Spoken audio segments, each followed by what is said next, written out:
May adlaw katawhan sa Dios sa Archdiocese sa Osamis sa ngalan sa tong talahoron nga Arsobispo Archbishop Martin Sarmiento Humuad Didi ug uban sa mga kaugpungan sa mga kaparian sa tibok lokal nga simbahan sa Osamis kini inyong amigong higala Father Mark Julius Casaba Samonte. Magahatod og pamalandong ninyo karong adlaw karon nga Huwebes sulod sa ikaduhang semana sa Pasko sa Pagkabanhaw. Abril 16, 2026. Ang ebanghelyo natong pagabasahon o pamalandungan karon atong pagakutluon sa ebanghelyo sumala ni San Juan.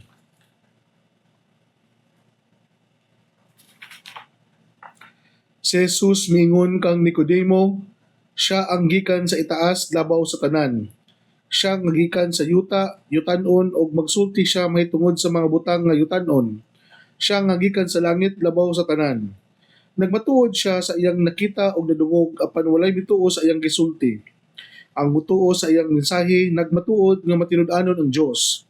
Kay ang sinugo sa Dios nagsulti sa mga pulong sa Dios ug sa walay sukod ang Dios naghatag kaniya sa iyang espiritu. Ang amahan nahigugma sa iyang anak ug gitugyan sa amahan ang tanan ngadto kaniya. Ang mutuo sa anak may kinabuhing dayon. Apan ang dili mutuo sa anak dili makabaton sa kinabuhing dayon. Hinunua kaligutgutan siya sa Dios hantod sa kahangturan. Mga igsuon ang ebanghelyo sa Ginoo. Daygon ikaw Kristo. Maayong adlaw kanatong tanan karon Abril 16, 2026. Gahapon amo ang gisaulog ang amo ang monthly clergy meeting didto sa Balyangaw, Our Lady of Mount Carmel Parish, nagipanguluhan sa ato ang kura paroko na si Father Roger Taguran. Daghang salamat sa mga taga Balyangaw, labi na sa mga parokyano o sa mga aktibo kayo nga nangandam sa amo ang clergy meeting. Father Roger o mga parokyano, among na-appreciate ang inyong welcoming spirit sa inyong pagbudlay o paghago sa pag-andam sa ato ang binulan nga panagtapok, paghisot-hisgot sa mga pagpangandam sa labi na sa itong dako nga selebrasyon nga umaabot nato nga 75th year of sa pagkasimbahan nga lokal diri sa Archdiocese sa Osamis o inubanan usab sa CBCP plenary karong July. Mga igsuon, ang ato ang simbahan na ningkamot in taon pod sa paghimo og konkreto nga plano isip pagtubag nato sa ato ang ekonomikanhon o kaning krisis nagatubang sa ato ang tibok kalibutan. Naghimo kita og nindot kayo ng mga plano nga kanang bitawng holistic approach in order to respond to the call to the signs of the time. Kaya ang simbahan mo man kani ang tahas nato sa paghatag nato og kanang immediate response kung unsa ang tawag sa panahon na mao ni nga naatay mga meeting aron ang simbahan mohimo og konkreto nga plano kung unsa po ato ang mga lakang og mga plan og mga perfect strategy and techniques. How can we survive in these hardships and difficulties na giatubang nato karon? Na kita isip taga simbahan, ubanan nato ang katawhan, ubanan nato sila sa ilahang kalisod, ug labi sa tanan mugiyak kita kanila na aron kita as one community. Sama pa sa gigon sa among mahal sa to ang mahal na arsobispo kung kani ato ang progress ug kani ato ang kalampusan sa pag-atubang karon sa mga challenge sa kinabuhi, kalampusan atong tanan. Kung kini ma-failure po ta, failure po ta tanan. It is a communitarian spirit which is inhana ang usa sa diwa sa usa ka simbahan. All for one, one for all. Nga dili nato pasagdaan lang ang pipila nga mo'y matubang sa kalisod, kundi kita maginambitay, mubati o ubanan nato ang matag usa sa ilahang kasinatian. Dili wala tayo matawag nato nga mabiya sa panaw as part of the solidarity nga kita we journey together kita we experience together kung unsa ang kalisod karon o magtinabangan ita sa pagpangita og solusyon niini. Dili man siguro nato ingon nga ma-perfect no kay naamag dito yung mga nakadaiyang mga estado sa kinabuhi, pero rest assured isip membro sa simbahan maningkamot kami nga isip mga lideres nga kamo mga katawhan sa Dios amo ang mapabati kaninyo nga kami wala mi nagpasagad o wala mi ningbiya kaninyo ming unong o ming timbaya kami sa inyong kalisod o sa inyong kasinatian karon sa kinabuhi, labi na sa tong ecumenical and political o sa ato ang krisis na giatubang karon sa kalibutan. Mga igsoon ko na ni Kristo, akong pagtimbaya usab sa ato ang mga amigong higala diha sa Mercury Drug, Katadman and GP Rizal Branch. Daghang salamat kaninyo. Diha sa San Mateo Rizal, gipanguluhan ni Ate Laila del Mundo, Sabado ang Kahandig Family ug labi na ni Tita Barira and family. Sa iyang anak na si Ate Josie o si Kuya Jojo diha sa New York. Daghang salamat usab sa ato ang mga higala nga kanunay naminaw karon, labi na sa ilang mga nangandam sila, padulong silang mga trabaho diya sa Mars MC Hospital. Gipanguluhan sa ato ang Medical Chief Dr. Rajel Orbistondo, sa ato ang HR Head na si Ate Melky Bayawa, ug sa tanang mga igsuon nato nga karon minaa sa mga tagsa-tagsa ka mga ospital nga bag-o na ko hibaw nga naminaw pud sila sa ato ang pagpamalandong. Hopefully you are in right and good condition, and kung asa man mo karon, bendisyonan kamo sa Dios, ubanan kamo sa buhing presensya sa Ginoo. Kung unsa man ang mga kalisod o crisis natong giatubang karon, mag-inampuay kita, magdinasigay kita o magtinabangay kita nga ato aring malampusan kining tanan uban sa grasya ug panalangin sa Dios. Kaya ang balaang espiritu mao may mugiya kanato to make a perfect plan, to make a solution sa maong mga problema. Kaya ang problema, aduna man di corresponding solution na hopefully pinaagi sa balaang espiritu nga mugiya kanato, kita malamdagan sa ato ang mga pamaagi sa usay angay natong buhaton. Mga igsoon ni Kristo, ang ato ang pagpamalandong karon sa Ebanghelyo ni San Juan, si Jesus mingon kang Nicodemo, siya nagikan sa itaas, labaw sa tanan, siya gikan sa yutanon ug masulti siya mahitungod sa mga butang nga yutanon. Kana bitong gipamatuod bitaw gyud ni Jesus nga kining tanan na iyang gibuhat dili ni iya kaniya. Kani iyang mga lakang ug mga plano na gibuhat niya dili niya in his own way. Siya igo lang nagtuman lamang sa plano sa amahan na gustong ipabuhat niya kaniya. Kaya siya pinadala lamang sa amahan. Mao na nga isip bitaw membro sa simbahan, wala dili unta nato ipabati bitaw nga abi kay kita na sa otoridad, kita na dayon na magbuot perminti. We learn to listen. We learn to be emphatic, and we know how to itong kabalo pud ta mo bati sa usay gibati pud usab sa kadaghanan.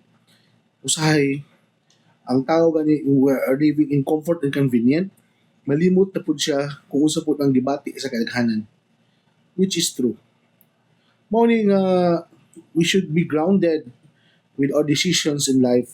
We should be grounded kung unsa pod ang ato ang mga plano sa kinabuhi nga dili lang nagsumikad grabe tong self-serving ra kayo nga ato ang mga lakang o mga plano.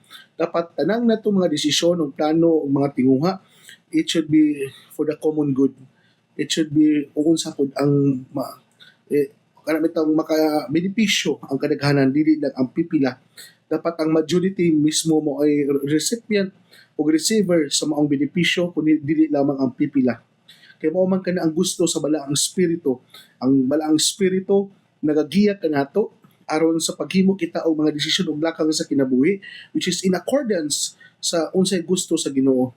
Mao na nga kung kita magod nga ato lang pasundayon na ang atong kagalingon nga kita ra mohimog mga desisyon sa kinabuhi nga murag kita ra ang masunod, kita ra ang dapat paminawon or kita ra gyud dapat ang tendency ni mga igsuon na ang mahimo kitang bias. Dapat unta kabalo kita maminaw sa unsa pay komentaryo sa uban, kay ang uban mohatag man og kanang mga komentaryo nga mapoy makapabalanse sa ato ang mga plano sa kinabuhi. Ako para bitaw nako kani mga tao bitaw nga mo disagree kanato, mo bay ginigi usahay pinadala sa Ginoo to strike the balance. We should not consider them as mga negative people. We should treat them as try to figure out kung unsa pod ang mga positive mga aspect sa ilahang mga puntos, ilahang gipang-ingon before we treat them as a threat sa tuang mga plano. Usahay man gud kay kung naay mga laing tao nga mo disagree kanato atong lantaw nila mga threat, lantaw na to nila kanang mga mao lagi nagdala og babil sa tuang or naghatag og kana bitong kalisod sa atuang mga plano. Usahay mga igsuon kani bitong mga tao pod nga mo disagree nato. It is one way of teaching us learn to listen. It is one way of teaching us learn to be communitarian sa atong mga desisyon ug lakang sa kinabuhi. Nag-emphasize ba na ko ni mga igsuon? Because nowadays, kung atong ang namatikdan man gud ang kalibutan, ang tingog lang sa mga lideres nga labi na sa kanang mga presidente o kinsa na sa awtoridad, ilahang tingog ra ang masunod, ang wala na dayon sila konsiderasyon kung unsa pud ang mga gipangsulti sa minority. Nguni nga kaning gira karon sa mga US, sa Iran, kanang sa laing mga nasod, kanang sa Russia or whatever na any war that we are facing right now, kanang wala magudugan na amitong gipasanduyinan nila ilahang gustong unsay gusto nilang mahitabo. Why not to listen also the wisdom behind kung pod ang mga pamalandong sa ubang tao nga i-consider po nila. Ano man nga lisod man kayo nila ang pagpaminaw sa uban kay ang Espiritu Santo dili man ingon nga nagiya lamang sa usa ka tawo kundi even to the lowest bisan pa sa pinakaubos nga tao pwede man siyang mahimong instrumento aron ang Ginoo mo padala og mensahe ngadto sa mga tao for the common good. My point, my dear brothers and sisters in Christ, bisan pa og kita ang last say, we should also learn to listen sa mga tao nga unsa pod ilang mga inaing. Is it inordinahan, is it pare, kani akong dakong challenge nga every time nga maminaw pud ko sa mga pagbati sa mga katawhan diha sa ilahang matasatagsa ka mga panimalay, diha sa tagsa-tagsa nila ka sitwasyon silang kinabuhi, dapat na po ko'y pagbati nga maminaw, dili lang maminaw, kundi muuban kanila aron ka ako mas mahimong epektibo nga pastor o pare ngadto sa katawhan sa Dios.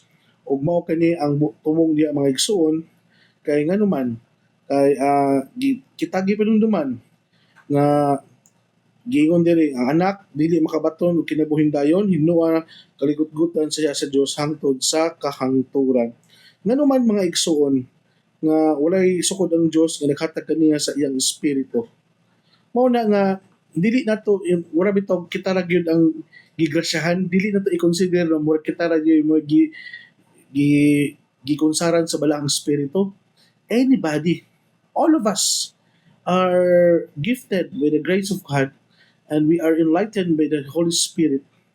And hopefully, ang mga idea, ang mga nindot na mga pamaagi, ato pong i-consider ang idea sa uban kay kitang tanan mga nagrasyahan man sa balaang espiritu.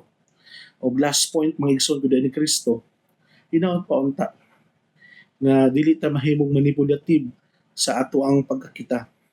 Kay kung kita magod na sa awtoridad, dayon kung feel nato nga dili bitaw nato mapasulod ang uban, ato dayon manipulate na dayon ang mga desisyon, mo na diha na dayon ang laay. Kay ganuman, we use our authority and power nga para lang nga masunod dayon ang atong gusto, which is not that good. Please, let us pray one another. Kung kinsa man tong naa sa mga katungdanan karon, kinsa man tong naa sa awtoridad karon, sila gigiyahan sa Espiritu Santo ug ang Espiritu Santo nga magiya kanila kanang consolidated and solicited by everybody. Kay ang grasya sa Dios wala man ingon nga para lang sa usa kundi kung ang pangunahuna ug panglantaw sa kadaghanan kung kini atong iipon atong i-consolidate dahil ato dahil siyang i-synthesize nindot kini siya resulta mga igsoon nga makaingon din ako nga kini usa ka paglamdag sa balaang espiritu aron kita makatagamtan og kinabuhi nga walay katapusan. Mga igsoon gud ni Kristo, sa tanan mga naminaw nato karon, daghang salamat kaninyo labi na sa ato ang mga igsoon nga naghandom nga kita maka-atag og shout out kanila diha sa ilang mga pangalan. By the way, daghang salamat sa inyong oras ug panahon. Winapunta na kanintanan nato ang gipamalandungan karon despite sa ato ang mga kalisod nga nasinati sa kalibutan, We always entrust God and we always ask the Holy Spirit to guide us, to enlighten us, and to inspire us to do good and avoid evil, and to live the state of life which is what is pleasing and pleasant in the eyes of God. Kay mauman kaniyang gusto sa Espiritu Santo to live the universal call, a call for holiness. Mga igsoon din nila kukutob, ayaw ka magkalimot ng pulong sa Dios angay gayud nga pamation, pamalandungan ug paningkamutan nga mapuy-an. Ulahan ng tao nga nangingkamot magpuyo sa pulong ni Jesus, sama siya sa usa ka kahoy nga gitanom daplin sa sapa, kansang ang dahon dili gayud malaya. Og timpo sa timbunga, muhatag siya maayog mga bunga. Hinaot paunta na kining tanan natong nadungog og gipamalandungan, makatabang kanato sa pagkinabuhi nga balaan, kamoy magdala kanato sa tong gitinguha og padulngan ang gingharian sa langit nga gipangandoy sa matag binunyagan. Igsuon ug manausab, uban sa pangama sa itong mahal nga birhen na si Santa Maria, natong gitawag diya sa dinhi sa misnon nga birhen sa kuta, ang Dios unta magapanalangin kanato sa ngalan samahan sa anak sa Espiritu Santo. Amen. Daghang salamat usab sa ato ang mga kauban diha sa Mars MC, si Kuya Tiro ug si iyang mga kauban na ato usab na mga partner ato ang Third Order Carmelites pagulahan ni Ate Dikdik o sa tanan natong mga igsuon na mga andam nga mosuporta diha sa ato ang Sacred Heart Chapel sa Mars MC Hospital. Nagipanguluhan sa atong chief nurse si Ma'am Shelo Sebedo o sa tanang mga nurses, mga supervisors o sa tanang mga nurse 1, nurse 2, nurse 3 o sa tanang mga nurses na kanunay mainiton kay nagasuporta sa ato ang chaplaincy office. Daghang salamat kay atong tanan. God bless og maayong buntag og have a blessed day.